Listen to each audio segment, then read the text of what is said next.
Hi, good afternoon, everyone. I would like to welcome our attendees both in Zoom and in YouTube. So we currently have 90 participants in Zoom, or registrants, I mean. So this afternoon, we'll have another interesting topic. So we will start our webinar in a few minutes. So for the meantime, let's check what's the next few webinars happening on PMAP.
attendees, we are now streaming live in YouTube. For those who are unable to join the Zoom, you may go to YouTube channel PMAP Cebu. You can watch the live stream for this afternoon's webinar.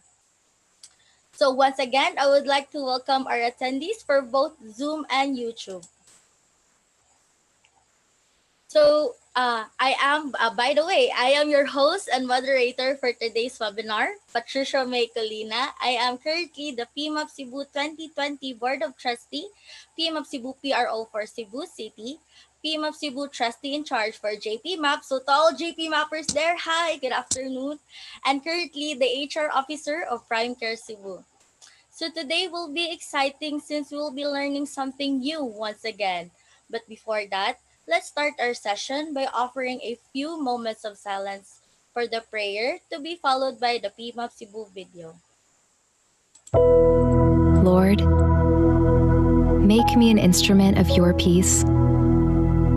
Where there is hatred, let me sow love. Where there is injury, pardon. Where there is doubt, faith. Where there is despair, hope. Where there is darkness, light. And where there is sadness, joy. O Divine Master, grant that I may not so much seek to be consoled as to console, to be understood as to understand, to be loved as to love. For it is in giving that we receive. It is in pardoning that we are pardoned. And it's in dying that we are born to eternal life. Amen.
So we are happy to say that PMAP Cebu webinar has been made possible with the support of our partners since day one, IntelliCare.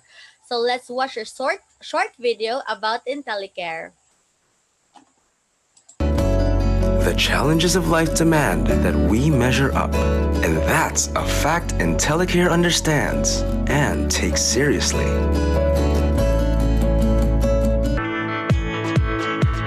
IntelliCare understands that the cycle of healthcare begins when you're healthy. Because we see the big picture and approach healthcare holistically, we make it possible for you to stay well, prevent illness, or catch it early on. It assures you that when you do need it, professional medical care and treatment will be available. So you can take comfort in the fact that we're managing the resources and cost of quality healthcare. Technology makes it possible for us to serve a wider base of customers online, day and night, so that we can focus on improving the numbers that really matter to us. The numbers that track your health, that drive down the cost of quality healthcare, that show you're in the best of health, so that you can strike a healthy balance in life. A balance that's critical and necessary for a life well lived, something we recognize and fully understand. We are the leader in healthcare management because of a delicate balance we've achieved through the years. We're grounded on our core value of compassion, yet daring enough to make groundbreaking changes. We take pride in the tradition of excellence, yet always open to innovation. We're anchored in our commitment to the Filipino people, yet unfettered as we reach out to serve them better. And why do we do this? Because we believe that good, quality healthcare isn't something one simply aspires for. It is a constitutional right as inalienable as any other basic human right. IntelliCare, your intelligent health choice.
Okay, so we would like to thank our sponsor, IntelliCare and Clear Leadership Consulting Inc.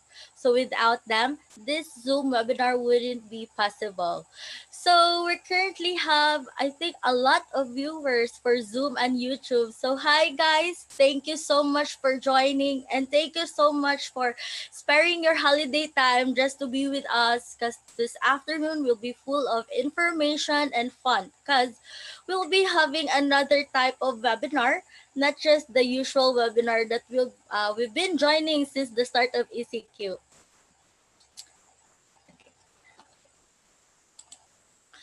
So I think before anything else, we will start our webinar with a short Wake Me Up activity.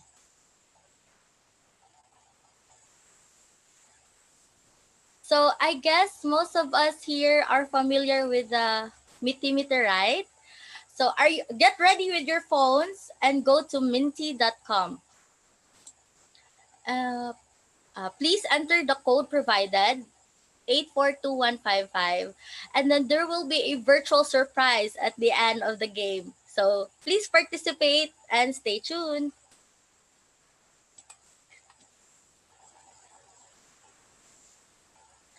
Okay, so guys, for those who are already here in minty.com, you may shout out. You may give a shout out to your company. Hi, Antalicare, the Lilo Lilay Company, a CGSI, Cebu General Services, CGSI Luzon, Aja. Keep on posting, guys. You can screenshot this page. You can post it in your Facebook. Keep on keep on posting.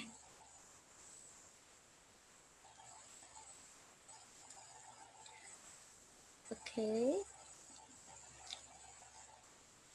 Virginia Farms, welcome. Good afternoon, guys. Thank you so much for joining us this afternoon.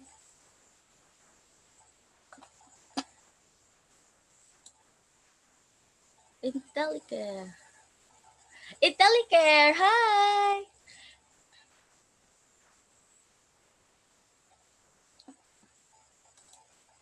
Innodata.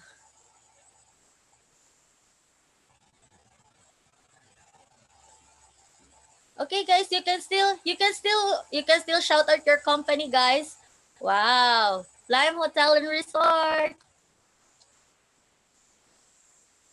Oh, I think we have a lot of participants, Jude, for this afternoon.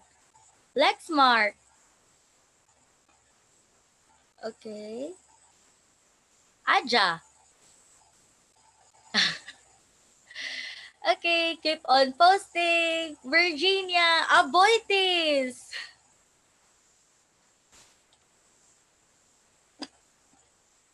Aboitis Power. Okay. Metro Retail. Hi. Okay. NKC. Clear Leadership. Hi, good afternoon, sponsor.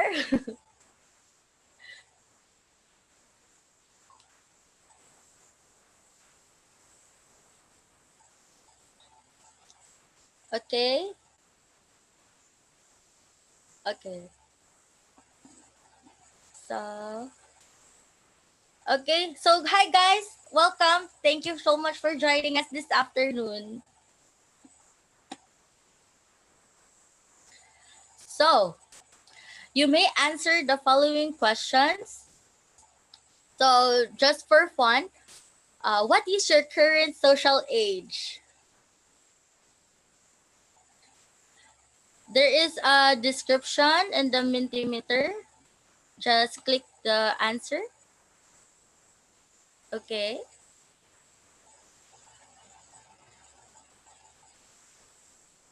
So I'm encouraging you all to please participate this short activity. Don't worry, this will be confidential.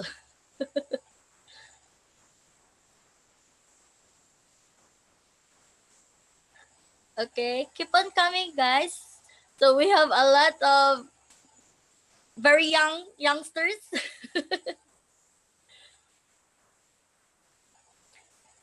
Okay,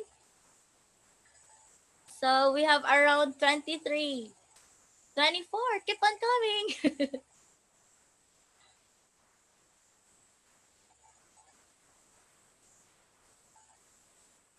Okay, so okay, guys. So after this, there will be another short question and answer and a short game. So the result. So okay, so we're also waiting for the players to join. So the icons are so cute. So I hope all of you will join this short game. Okay. Okay, so we have 20, at least 25 members. 23.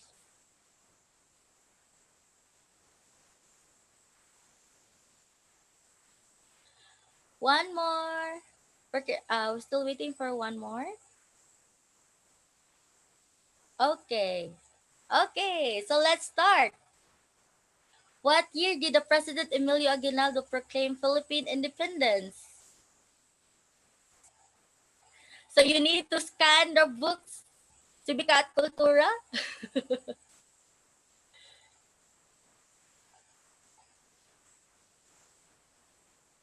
Time's up. Okay, so the answer is 1898. It was June 12, 1898. So we only have nine who answered correctly. Next question.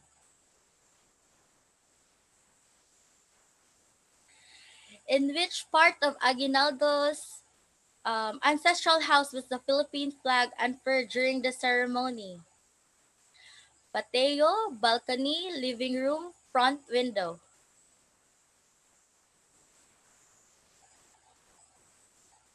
Key in your answer, guys.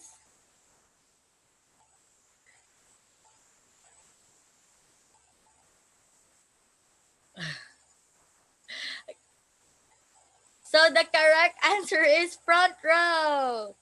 Front window. So the balcony where the flag is raised every June 12 to commemorate the Declaration of Independence was added to the house 2 decades later between 1990 and 1921.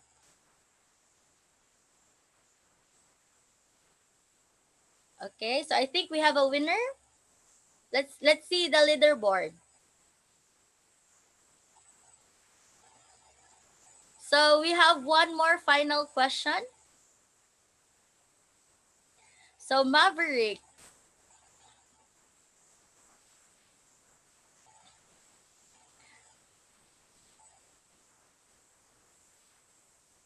Okay, so today's topic is about what?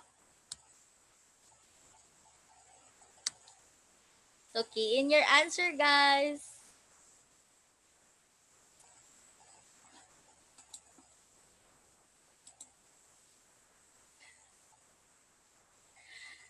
Yay! So the correct answer is social leader.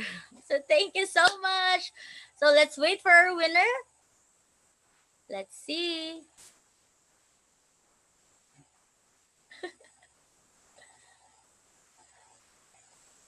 So congratulations, Sir Maverick. Congratulations. So this is your virtual confetti.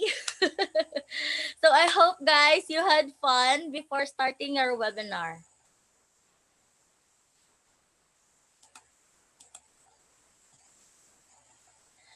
So before anything else, I would like to request everyone to reserve your question for later after our speaker will finish her presentation.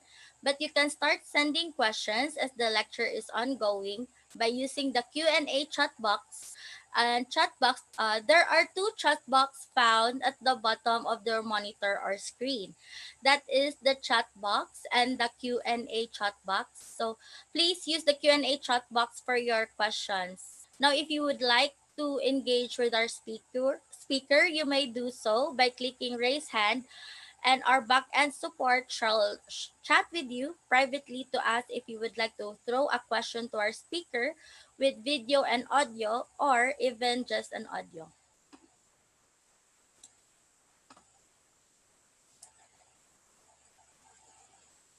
So, as mentioned earlier, we will have a different style of webinar. There will be more interactive between the speaker and the participants. So, this afternoon, our resource speaker will help us explore about what does it take for a visual facilitators and professionals to be a social leader in this unprecedented time. She is the co-founder of Clear Leadership Consulting Inc., a team of organizational management, HR and business professional who are committed to using their experience in business and psychology, and a certified facilitator in Developmental Dimension International. So, friends, please help me welcome Miss Karen Ethel Almendra Cipriano.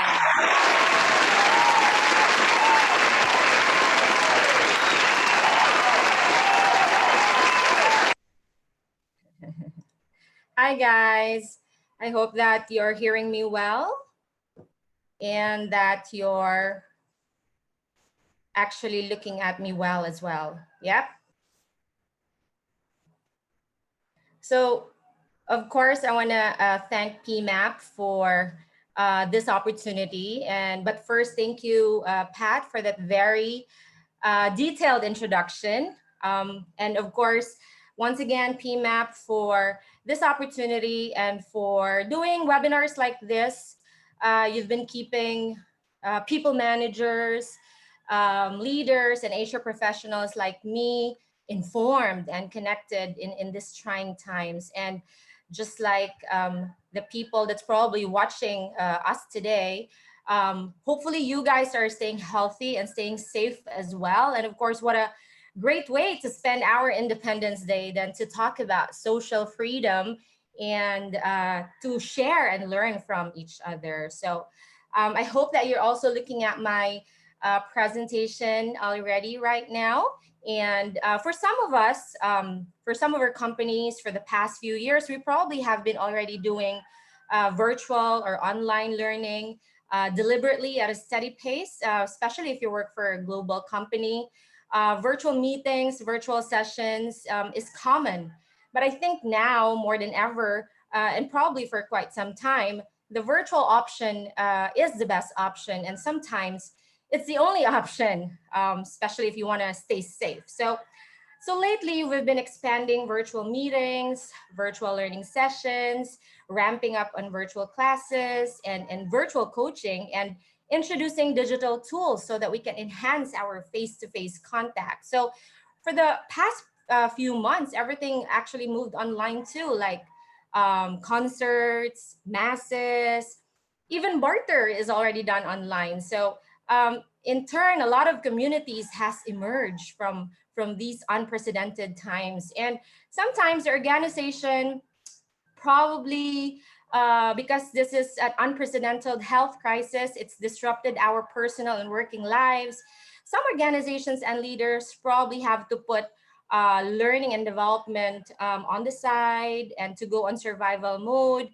And that's common. And in these times of uncertainty, anxiety actually runs high on leaders, and usually they will revert to command and control. So I guess if this does not reflect you and your organization, do me a favor, send them a message of gratitude for your organizations that's still supporting your personal as well as your professional development. So given that support from our organizations and as HR professionals, we definitely will make sure that learning does not take a back seat even in this challenging time. So sure, we have many hats to wear as people managers, as leaders, as HR professionals. But today, we will explore the social leader role of virtual facilitators and HR professionals in general, but HR virtual facilitators in particular. So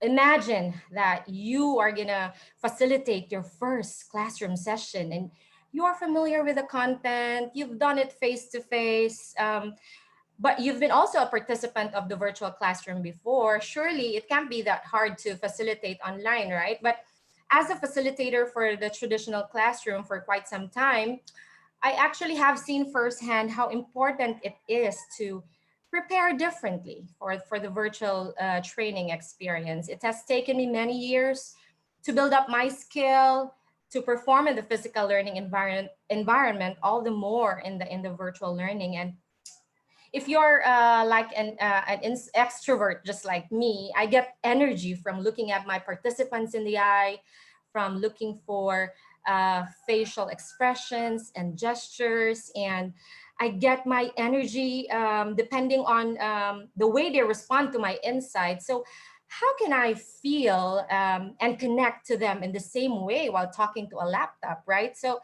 the answer is that I maximize on my social leadership skills. I have not mastered it for sure, but I have tried it and I have felt and connected the same way as talking to a laptop, literally. But of course, in reality, I'm talking to my participants. So whether you're about to lead your first virtual classroom facilitation or you've been doing virtual sessions for a while, what I learned about working from home was to freshen up on best practices so that we can pay it forward and ensure there's participation, there's satisfaction and engagement, and make learning happen. Of course, brushing up on your social leadership skills is not only essential for the learners, but for yourself as well as a virtual facilitator. So, in the next hour or so, indulge me as I talk about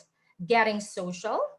And that's understanding the social age as well. I don't mean age as in length of time that we've lived, but the distinct period of time that we are in right now, which is not yet history. So we're also going to talk about the rise of the social leader and why we need social leadership and how to demonstrate social leadership today. So like what Pat mentioned, it's going to be something different. It's going to be a lot of questions and answers. So we're going to do a trivia. So it's supposed to be trivia nights, but since it's the afternoon, it's trivia in the afternoon. So it's a series of questions and answers. And we're going to get, this is a very social activity, but very, very easy ones, just for fun. Some of the answers are already given, but hopefully you'll be game to answer on each of the questions as well. I only have quite a few questions, and that's how I arrange my presentation today. So all throughout the session, we will answer super duper easy questions together. We're going to be using the poll, so please get ready to answer. We're also going to be using the chat feature. So it's going to be a series of questions and answers. So are you ready? Let's begin with trivia number 1. Okay, so feel free to answer the poll that we have here for you. I'll be looking back and forth at my second monitor here so I can see who has already answered. Most of you already answered, so that's great. So it's true or false. The social age has happened. Okay. So before I start to explain this in a while, I'll give you more time to answer this question. But I will be referencing my now favorite social leader, Julian Stodds, all throughout my session today, as most of what he has written really resonated to me. He likes to explain concepts in a map. And so it's easily understood. And he has very informative blog site. He is also the author of the Social Leadership Handbook. And I love the way he explains it in his book, and I hope I can expound on his ideas as well. So let's see. Wow, 97%, almost all of you except for one person who answered false. So most of you answered true. So we only have about a minute and 25 seconds left, or I don't think we need that much time. So I'm going to end the poll now. This is actually a very easy to answer, but let's take a look at the results. All right. So we have 97% who said true, and we have one person who said it's false. I'm surprised a little bit, but the answer is false. The social age is still happening, guys. It has not happened. It is still happening. So this is getting quite interesting. So I'm not going to go as far as the Stone Age or the Bronze Age or the Iron Age, I'm gonna go directly to the manufacturing age, followed by the knowledge age, and then the digital age, followed by the social age. But if you remember, the knowledge age in the late 20th century, this is a period where there's a major social, economic, and political changes as well. It's also the time where there are a lot of changes in knowledge and how people use it. So, knowledge way back depends on the books that we read, what we get in school, and what we do about it. But today, in the social age, it's less about what we know, but more about our ability to find out. And then there comes the digital age, where there's a great deal of technology that was introduced, including the gadgets that we're using to make this webinar successful. So the but unlike the digital age, now in the social age, where there's a lot of changes, unlike the digital age, the social age is not just about technology. It is facilitated by technology for sure, but it facilitates the experience. I mean, technology facilitates the experience. It facilitates learning, but it does not guarantee it. It does not guarantee the quality of stories that we tell, how relevant it is to the individual. That is what counts today. And to know where to turn to for information, and very importantly, to understand the validity of that information. Meaning, say no to fake news, and our ability to perform and remain agile as well. So, sure, technology has connected us with this knowledge, but it is in the communities such as this that helps us make sense of it. So you can control technology, but I'm pretty sure you agree that you cannot control the conversation. And sometimes when push comes to shove, it's the conversation that counts, right? It's the stories that matter. It's joining communities, formal and progressive, like the community that we have here in PMAP. It's a professional network. Sometimes it can be a personal network. And we also have some social ones, like the famous barter groups that I mentioned earlier nowadays. Small online sellers, for example, each community is up to the same notion of social capital, which is our ability to survive and thrive online, and our ability to form bonds, to be generous with our time, with our expertise, and the ability to function as a valued member of the group. So I also was a member of a mom's group way back when I'm still a new mom. But we share a lot of best practices there, a lot of oh no's and ahas in motherhood. I don't share as much in the community, but it has helped me so much, made me realize that there are other moms out there struggling and sleepless, just like me. Therefore, the social age is how to be human in the digital age.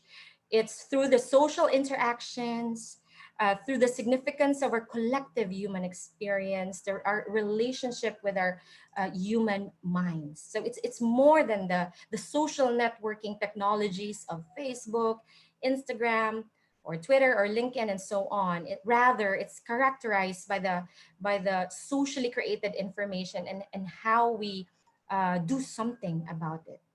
Okay. All right. So this is getting exciting. It's still the first trivia. So let's take a look at the second trivia, and hopefully you guys are um, are gonna be able to answer this. So very quickly, we're still using the polls. Do humans need to be social beings? Now, what does social even mean? Of course, as an adjective, it is defined as the interaction of individuals and groups, or someone needing companionship, therefore suited to live in communities.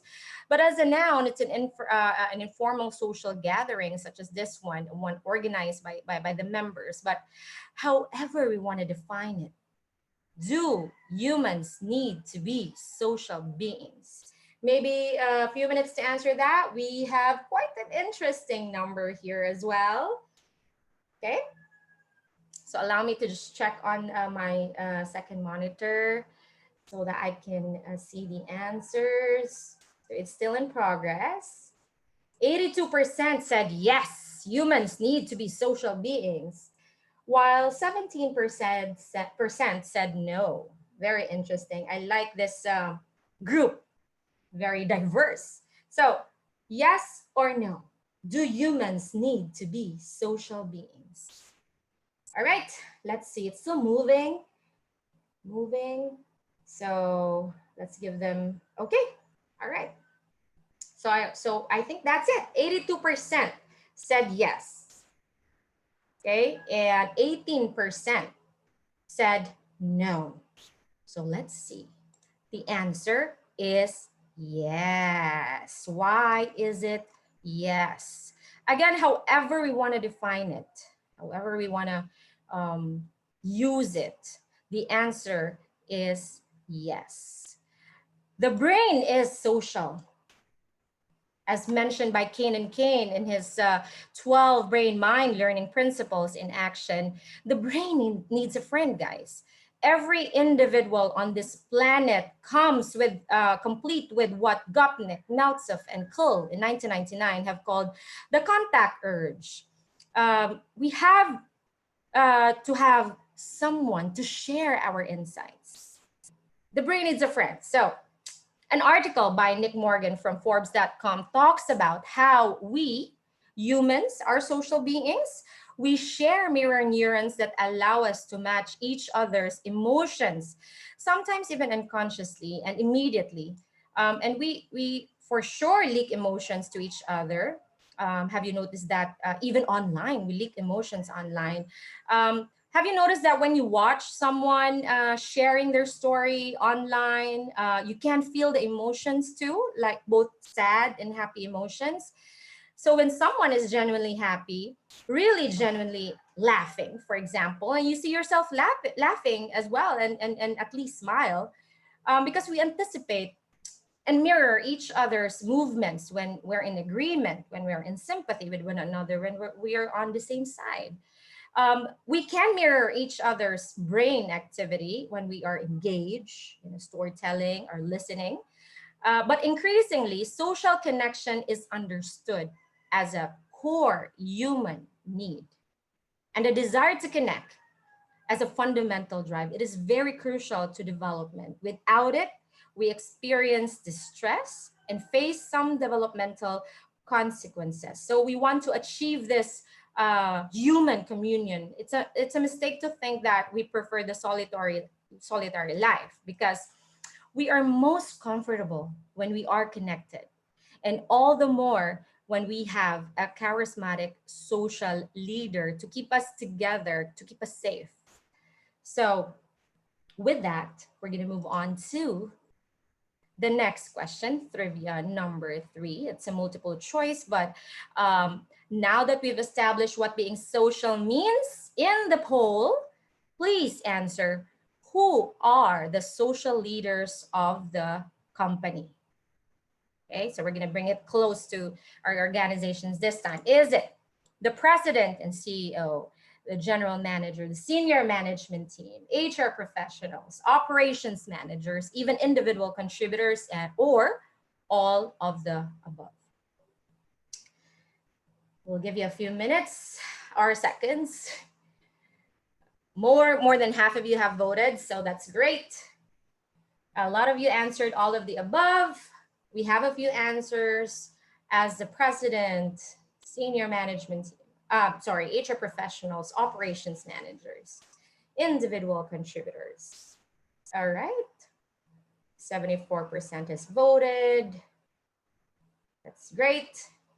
You guys have been very interactive. You guys have been very passionate about this interaction. And I know it's an interesting mix, interesting answers so far, but I guess this is it. Should we end the polling? Okay. So all of the above, 83%, most of you answered all of the above. Let's see, is it the boss? Is it the management team, or the HR professionals, or operations managers, or the individual contributors? I guess all of us can be social leaders. We are all social. Everyone has the elements of being a social leader. Social leaders do not just build formal strength to push harder. Instead, they move the story forward, engage in communities. We have so much time to share about our personal views in social media. How about using that time to engage productively in communities, especially in communities that have weak voices, amplify them, as what Julian Studs always say and always advocates. Social leaders take us beyond the context of winning, but it is in listening, in nurturing, in empathy, and being very supportive. Okay? All right. Great job so far. Uh, Next question. And this time, you can use the chat box to fill in the blanks. Okay, so we're already halfway. We only have 7 questions so far, but the next trivia is actually the meat of the presentation. But fill in the blanks. Let's see. Social leaders do what is blank, not just what is easy.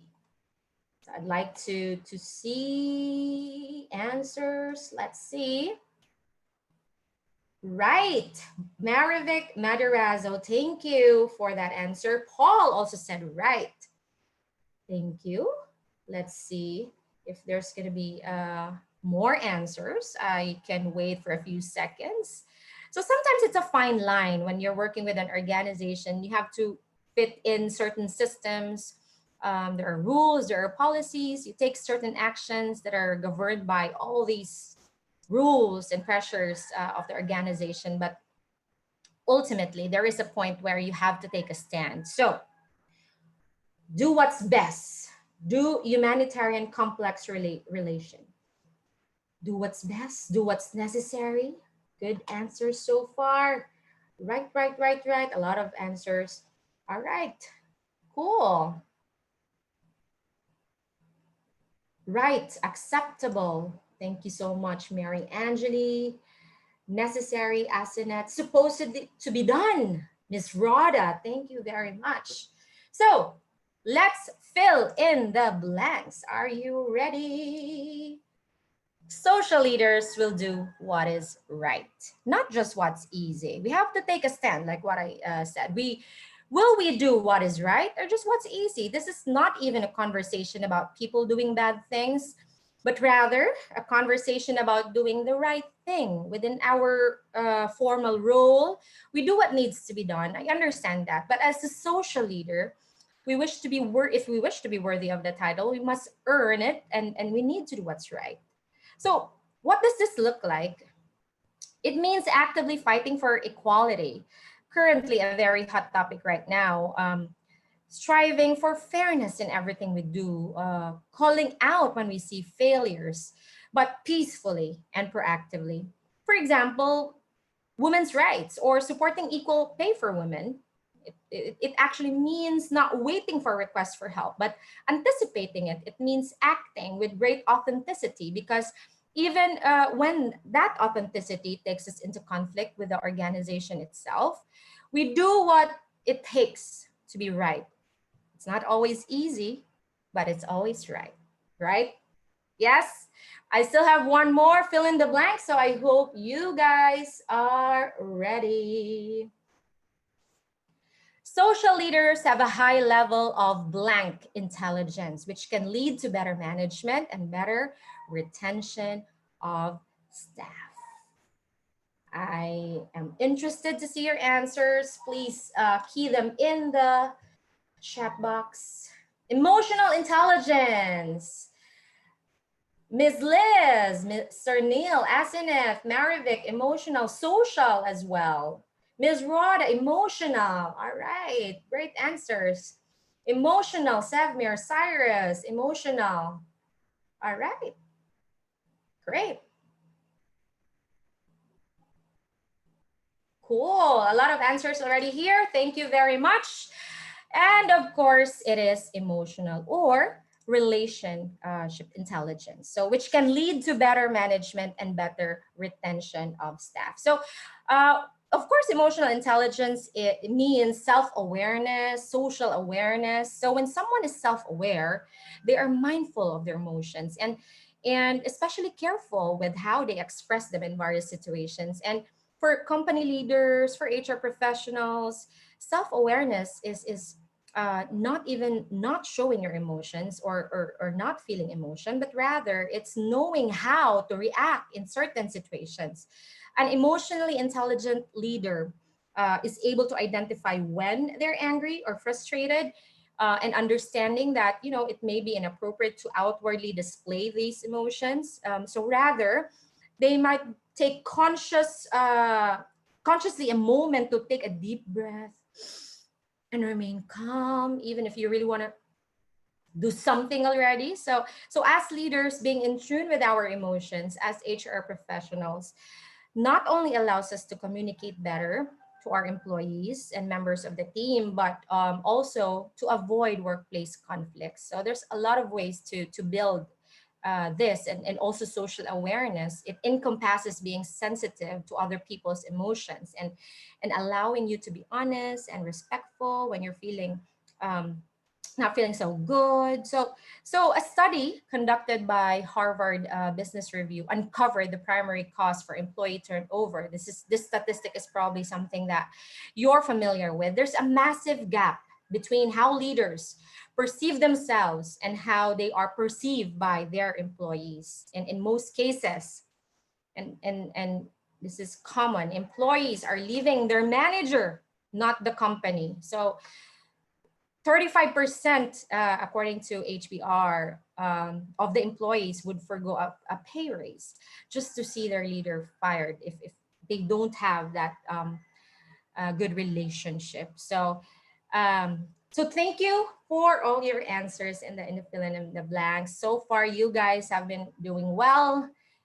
In our trivia, we have two more, but the next question is actually the meat of our discussion today, because we do, however, need a framework or a basis on common understanding of how each of us can develop social leadership skills. And there are a lot of references, a lot of books that you can read.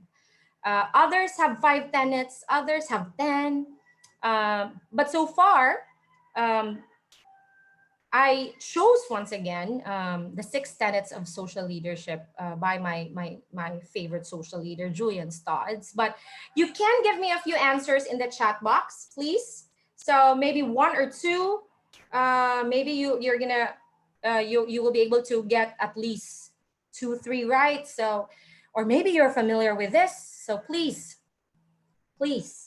share your answers. You can still use the chat box. I hope that you have answers. Again, you can use your stored knowledge. Maybe you are familiar with the principles of social leadership. There's a lot, but you can give maybe 1 or 2 or 3 in the chat box. The golden rule. Thank you, Ms. Liz. What is the golden rule? So is that part of the 6 tenets? Of course, definitely. I hope we can get more answers from our participants. Aside from that, yes. So I'm pretty sure you guys have also are familiar with other frameworks, or have read. Yes, James, be humble. Great. That's actually one of them. Thank you. Try to learn, share, be curious. Wow, very good answers. These are the actual words. Mary, Angeli, be fair and be humble, be curious. Great stuff, great answer. Social authority, Cyrus. Marvick, telling stories. Be fair, Jezebel. Tell stories. Great. So far, I guess you are very familiar with the tenets or the principles. Um, I know that there's a lot out there, and I have studied quite a few of these frameworks myself. But as usual, I am drawn to the Social Leadership Handbook by Julian Stodds, because it's described aptly and simply, and easy to understand words, just like the answers that you have here. Be fair and protect. Be fair and protect. Try, learn, try. All right, let's talk about that and let's get started with the first one. You are correct. Be curious. Question everything. Just because this is the way we've always done it, it doesn't mean that it's always the way to go. Don't assume that's how you should continue to do it. Solve for today, but remain curious for tomorrow. Lead by example. We have another one by Nerissa. Thank you. Curiosity, a willingness to question, and the permission to be challenged and be challenged is actually the key. In fact, the reason why I wanted to talk about social leader was actually because of another webinar that I attended that highlighted the different roles of virtual facilitators. And since I have no special talent, just passionately curious, I reached out to the speaker, and the rest was history. I was enamored by the concept itself and how I've been applying it all these years and still trying to be better. Which brings us to the next tenet, which is about trying. And you're right, a lot of people was able to get this right. Try, learn, try again. So new technology, whether it's a new way of working, new ways of sharing, new approaches, new techniques, even new mindsets, try, learn. Sometimes you will fail. Try again. Agility is always about, being stretched, being willing to be stretched and to support others as well as they are stretched. And I've never really imagined that we're going to be doing a whole deal of virtual learning sessions in my organization. So the first time I tried it, it was really tough. It wasn't as successful, especially in the managing technology part. I'm not as tech savvy, but as what the Association for Training and Development suggested or shared, effective virtual facilitators are prepared, practiced, and proficient. There is no shortcut to mastery, guys. True, there's going to be a lot of unforeseen challenges that might occur in a virtual class. A participant may disconnect, an activity might not pan out as planned, or a distraction in the workspace that might need to be addressed, such as the chickens that you will keep on hearing, the barking dog in the audio background. But effective virtual facilitators expect that these will happen. More of these challenges will arise during class. It's part of the territory in the virtual learning. But handled gracefully, this is a good opportunity for facilitators to return their focus, to remain calm and focus on the learning and make sure that learning will happen as much as possible. But again, there is no shortcut. We still need 10,000 hours of learning sessions to master it flawlessly. So from preparing your workspace to preparing yourself physically, mentally, emotionally, spiritually, you prepare every session, right? I practice interacting with tools. I will even try to record myself and my voice and will take note of, how I can still improve every time. The next day I wake up and I try again. So try, learn, and try. Okay. And of course, share. When you succeed, you share. When you fail, you also share as you try, as what they always say, you can actually work out loud. You bring your experience to your communities. You make them stronger. Sharing is a differentiating behavior in the social age because in the social age, we share widely but wisely. So interpret what you share to be relevant to the audience. Contribute to the signal, not the noise. So example, I always use my own experience when I share in class, as much as the books that I have read, the stories, the films, the articles that resonated to me, that might resonate to others as well. And I am a fan of Stephen Covey's Abundance versus Scarcity. So I definitely believe in the abundance part, wherein there's more than enough for everyone, especially in the social age. It's the best time to adapt the win-win mindset. We win more together, achieve more together versus the zero-sum life of the scarcity. In that mentality, it's very difficult to share recognition and credit. They have a hard time being genuinely happy for the successes of others. So we want to be in the abundance side. Okay? So share and be humble while doing. while sharing. Be humble. Learning is about humility. You know an answer, yes, but not all answers. But of course, as a facilitator, you're expected to be the latter. But for some questions that you clearly do not have answers to, be humble enough to say that you don't know and that you're going to find out for them. Behave without expectation of reciprocity. Add value to the community because the community will definitely pay it back when you need them. So even with some of my participants who are geographically dispersed, for example, in a virtual session, and they may not be familiar with the topic, and I may not be familiar with them, or we're having a hard time understanding each other, especially in the English language, for example, some might feel isolated from their group, or often subconsciously they feel alone. So the facilitator needs to make a special effort in drawing the participants together into the discussion or into back to the community so that they feel that they are part of the collective shared experience. Because when they feel that they're part of the experience, even briefly in a virtual class, they will have a better learning experience, especially when you tell stories. Craft your experience into stories to transmit wisdom, whether it's a short story, a long story, reflective stories. The important thing is that they can relate to the story. You can also explore co-creation. Writing stories together is a great way to learn. Experiment with how you look, your tone of voice. Learn from other stories and from other people as well. So much like share. So just like share, I'm a fan of telling stories. Sorry, I'm a fan of telling stories in my virtual classes. And according to ATD, Association of Training and Development, another reason that participants actually stay engaged during a virtual class is that the content is relevant to their needs. It's a skill that they need to adapt to. So effective virtual facilitators can keep the class relevant by sharing stories, using examples, and make sense out of the context. And if it's a culture, an international with international participants, for example, you should use culturally relevant analogies so that everyone can understand. And of course, lastly, to be fair and protect.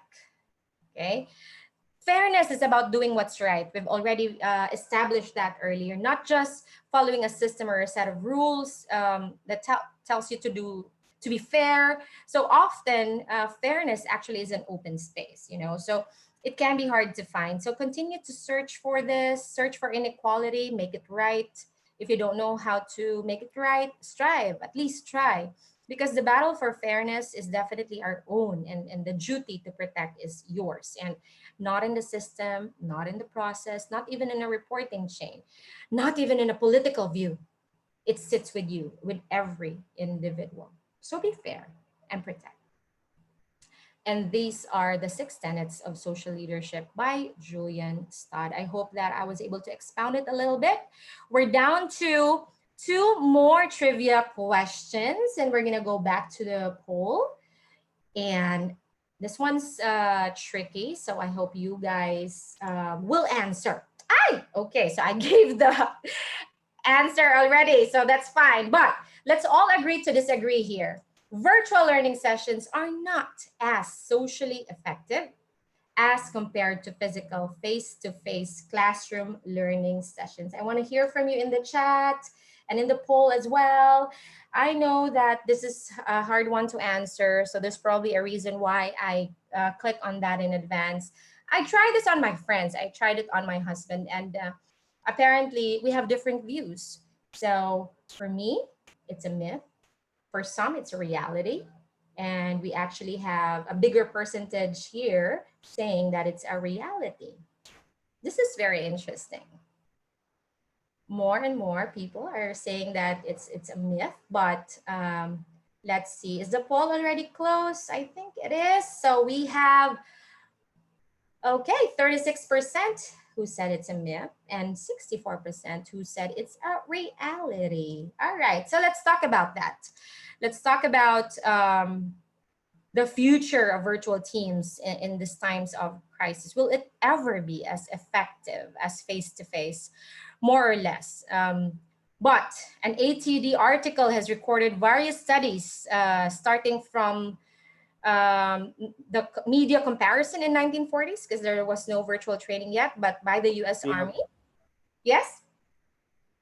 Um, all right. So we also have studies done in 2004 and in 2010. So consistently, it shows that virtual or online learning can be as effective as face-to-face learning sessions. At the same time, it can also be equally ineffective. As much as it can be effective, it can be equally ineffective if not done right. So I guess what they want to say is that we've attended poorly designed classroom sessions as well as e-learning um, sessions that failed to use the features of the technology that would best support learning. So from these many experiments, I guess it's not the technology per se that causes learning, but rather how the technology was used or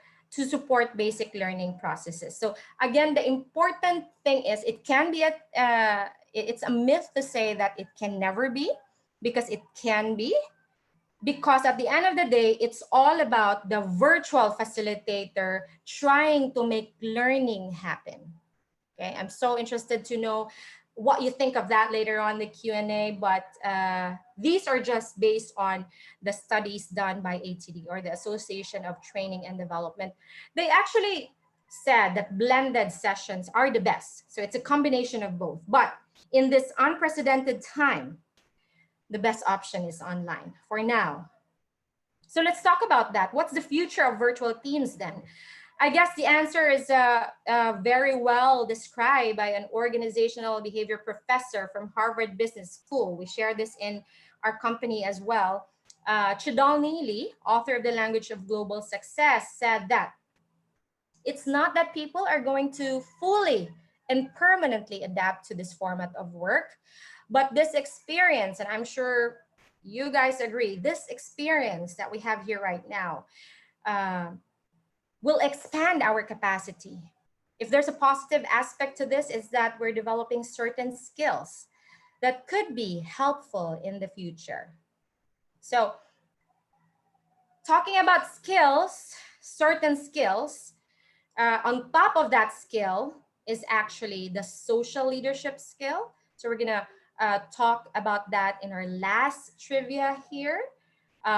We rely so much on our HR teams to walk the talk on social leadership, our leaders to walk the talk on social leadership, because they actually are our they influence us so much in the safety perception of our employees as much as leaders and managers. So it's on the strength of our social leaders that we feel we are physically safe and we are psychologically safe as well. So ready for the last trivia? In this last trivia, all you have to do is to match the knots and bots. This time, these are the strengths of the social leaders. So all you have to do is matching type. So please do so in the chat box. Number 1, not measuring the weight you carry. Where do you think does this belong? Let's start with number 1. Not measuring the weight you carry. Let's see if we have answers. So you can, if you want to answer in advance for the rest, you can go ahead and do so. Just put the not and the buts. It might be a little bit hard to type them all in. So not measuring the weight you carry, not pushing harder, not competing with others. All right. So I guess the matching type is very hard to do in the chat box, but by carrying the weight with you sounds good, Lisa. Thank you so much for that answer, and that's correct. Not measuring the weight you carry, but by carrying the weight with you. Not pushing harder, but building a movement. Correct. That is correct. Not competing with others. but winning together. All right. Great job. Thank you for those who answered. Asenet, Ms. Rhoda, Marivic, Maria, Ms. Liz. Thank you for your answers. And that is right. Again, um, from the Social Leadership Handbook of Julian Stodds, we have the strength of the social leaders. And this is how I want to close this session today. I want to close with the essence of social leadership, because social leaders do not just build formal strength to push harder. They build a movement to carry the story forwards. They empathize, they hear weak voices, they amplify them. And social leaders definitely do not compete to win through an outdated, this is an outdated notion wherein winning is a limited resource, but rather we win together. We give away certainty, we give away power, we give away resources, we give back to the network and the community, we give away arrogance, we go back to the abundance versus the scarcity. And we probably have colleagues, HR professionals too. You can always share your insights to them. That's a good example of abundance. So whatever you are going to learn today, you can always share it with them as well. I even rehearsed this with my presentation with a very good friend who's also an HR professional, the founder of Clear, who in turn gave me a lot of valuable insights as how I can be better. So we help each other out. I did the same way when she did her own webinar. We mentor each other, so that's an example of winning together. We make the journey together. Social leaders also do not look at you and just measure the weight you carry to observe or even pile more, and sometimes they take it off you. It's actually not the workload, but the weight of consequence, of disbelief, of doubt, of limitation. They do not give you answers, they carry the weight so you can find the answer, your answers. And I have seen this happen in communities where in some people, uh, in the barter groups, for example, I see people giving more than what they get in return. They're getting or even not getting anything at all just to give things away. And that's so great to hear and to see. And I know sometimes it sounds idealistic, but it is deeply practical when applied in your organizations, the culture of your organizations, and the leadership that you build. It's in your action. It's you can do it every day. So when you take something out of the system, you win in one dimension if it's just you. But when you invest in the system, when you invest in others, you carry your power with humility, with a willingness to share and willingness to be wrong and to hold others safely. Then you will be a social leader, even while working from home, even donning other hats like if you're a mom, a wife, a sister, an HR professional, a mentor, a coach, and many other hats. So to end, okay, to be the strongest social leader is about understanding our own weakness and having the humility to share it. This summary is captured aptly, intensely by Julian Stodd. And just like how I shared it with you today, so good luck, virtual facilitators and HR professionals, trainers, teachers, managers. Thank you all for being so um, proactive in answering the polls and the chat, and for being all ears in our session today. Thank you very much. And I think I'm now ready for questions. I saw quite a few questions earlier, and probably they already have the questions ready. Okay, so thank you so much, Miss Karen, for that wonderful interactive session. Thank you, Pat. So let's see. I think we have a lot of questions in here from the chat box, coming from the chat box. So, first question: can the different ages interact or overlap? Of course. Again, the age is just a number. Sometimes you meet an 18-year-old, but their maturity is that of a 39-year-old, for example. So it can overlap. You mean the social age? Yes. Okay. So it all boils down to how you interact, how mature you are in the interactions.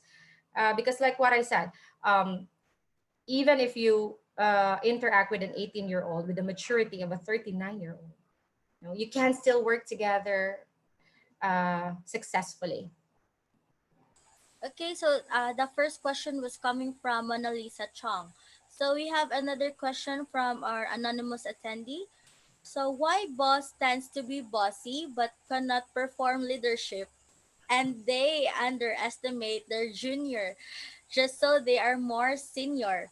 Is it wrong that the junior may lead his senior or boss, or it is shameless to ask help to junior by senior? Of course not. So it's not shameless. It's okay to be empowered by the boss. So that's the most important part. As I mentioned, the strength of being a social leader is really if you carry the weight, so you empower the person as well instead of putting more weight in the junior. So what the boss should be doing, the senior should be carrying the weight, to, helping the person, reinforcing the junior so that they can succeed together instead of you know just telling the junior that the junior cannot do it. So yeah. So next question, coming from Miss Sivmar Agil. As HR, how can you be an influence of social leadership among the leaders in your organization? Or can you share activities wherein social leadership can be practiced until it becomes a culture?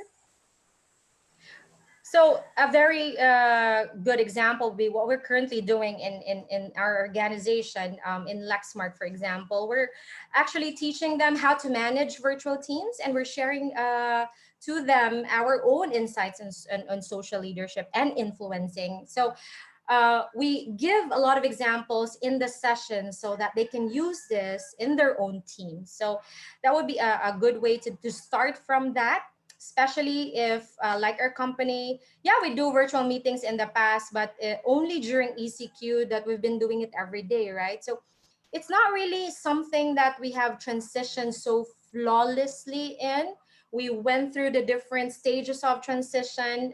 It was not as easy, but preparing them through sessions like that will really help. Okay, so one last question, Miss Karen. So, what is the motivation for your leadership? As a leader, how will you measure your success? Wow.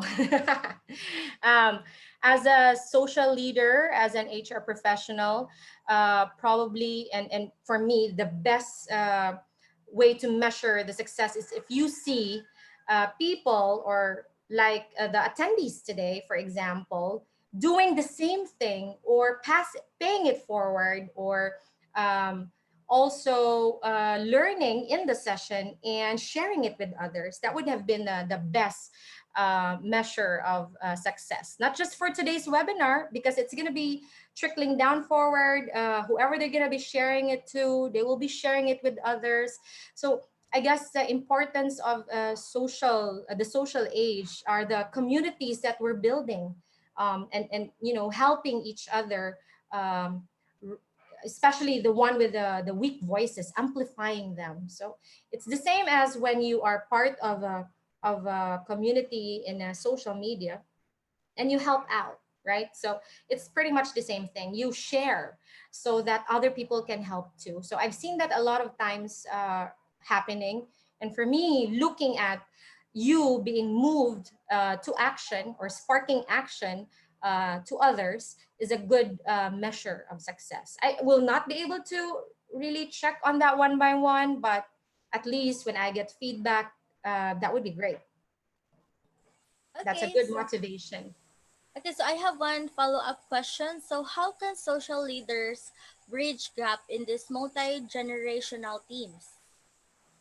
That is very hard, but I guess if you're open, so you're open to possibilities, that you're not stuck in a certain age.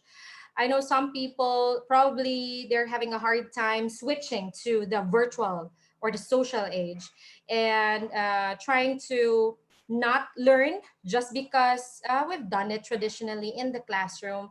Let's just stop learning altogether and just wait until we go back to the office and do it in a physical classroom. But what's good is that most people nowadays, even if they were not born in the social age, for example, like me, I'm in the borderline.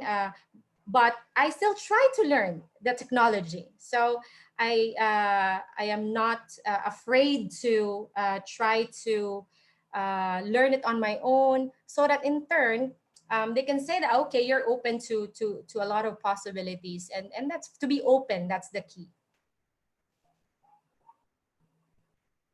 So, do you have any more questions? Are there anything else? But they've been very, very interactive so far.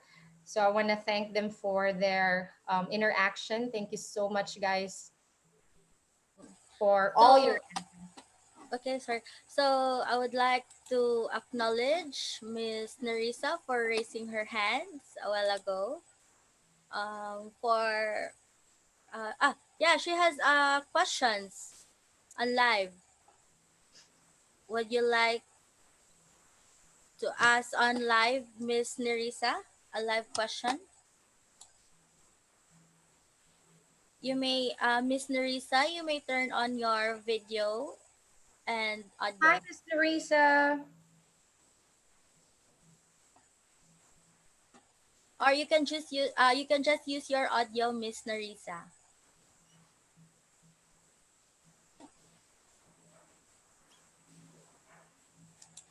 So I think Miss Nerissa, you can still send your questions to Yes. us, even if after the webinar. All right. Okay, so I think that would be all for the question and answer. So thank you so much. So yeah, just a quick recap. So social age. So we've got a lot of learnings about social age. So it was mentioned that it's a time of constant change, and it's not just about technology. So social age is how to be a human. In a digital age, it is characterized with what you've mentioned, socially created information, named for the significance of human affairs. So with the social leaders, so as what you've mentioned, we can all be social. We can all be social, so everyone could also be a social leaders, right? So that's Of good. course.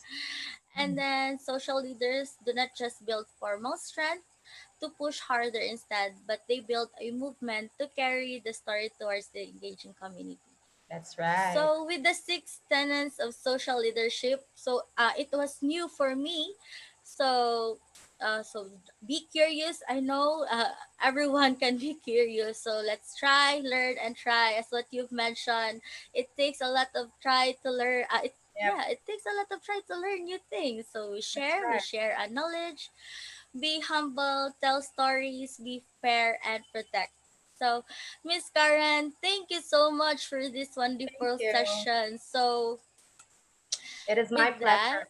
so I would like to personally thank you for accepting PMAP Cebu's invitation to share your expertise in the role of the virtual facilitator and HR professional during this unprecedented time.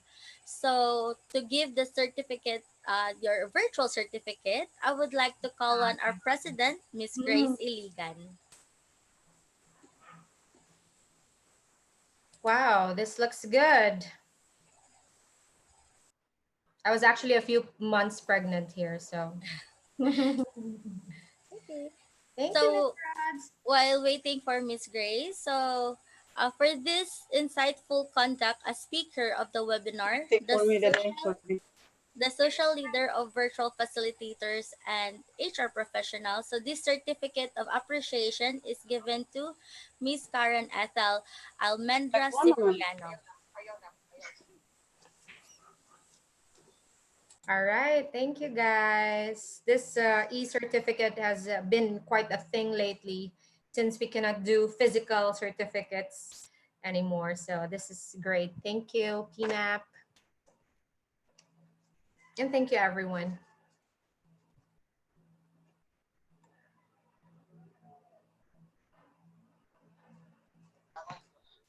Hi, good afternoon, everyone. Sorry for that, Miss Karen, huh? No problem, Miss Grace. Okay, thank you, Miss Pat, for covering. Uh, PMAP Cebu would also like to give the certificate of appreciation to Ma'am Pat. Mm-hmm. Okay, okay.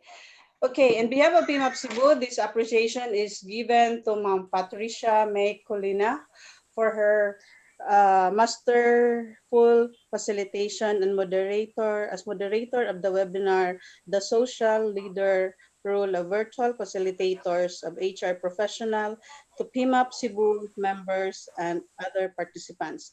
Given this June 12, 2020, signed truly by Grace Iligan, PhD, President 2020, PMAP Cebu Inc., and our Mr. Neil Antiquina, Technical Director and also the Chair for Membership Committee, 2020 PMAP Cebu Inc. Also, again, Ms. Carp, thank you so much. And thank you, Ms. Pat. It has been a very insightful discussion and everybody I will be receiving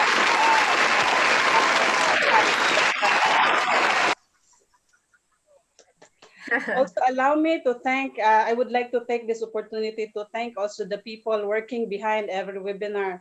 Shout out to the Avengers team. Thank you so much, guys. And thank you for all of you for spending your afternoon with us. And daghang salamat. We hope to see you on our next webinar. And in behalf of PMOP Cebu, please continue to support us. And thank you so much. Happy Independence Day. Back to you, Miss Pat. Thank you, Miss Grace.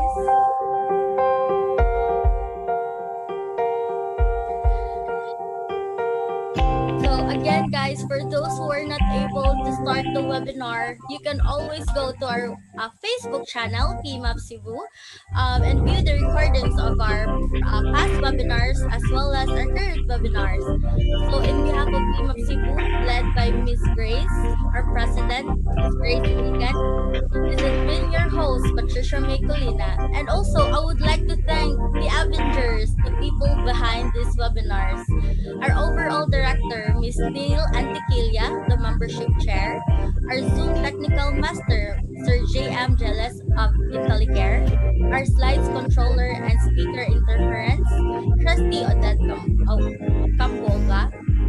Our social media, Facebook and YouTube controller and monitor, IPTV Amante, and currently backup Miss Anne. Q&A chat box monitor and participants experience Miss Grace Iligan, Trustee Ayan Real, Andy Paris, and Jojo Cinco. So guys, thank you so much for watching. So stay safe